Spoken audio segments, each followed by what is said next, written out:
Second Metro Atlanta contractor pleaded guilty to a role in Atlanta's widening bribery scandal. Now, Charles Richards told a federal judge he understood he was charged with paying bribes to get city contracts. Channel 2's Richard Belcher is live at the federal courthouse in downtown Atlanta. Richard, we still don't know who took the bribes. There's a couple of things we don't know that are very important. We don't know who took the bribes, and we don't know who ultimately received them inside City Hall to influence contracts, millions of dollars in contracts. We did, though, hear from Richard's attorney today that the idea for this bribery scheme originated with E.R. Mitchell, who pleaded guilty last month. The 64-year-old businessman told the judge today he was ready to plead guilty to a single count of conspiracy to commit bribery. Asked by the judge to put in his own words what he had done, Charles Richards said, "I'm charged with conspiring to bribe public officials."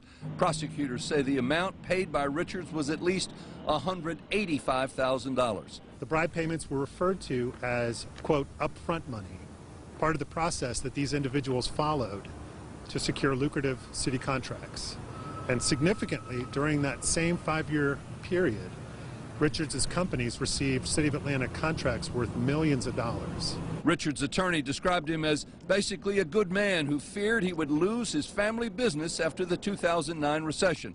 That, she says, is when the offer came. He did something with regard to that was wrong, and that was when his partner came to him and asked him to pay to play. He said yes, and that was was wrong, and he regrets that.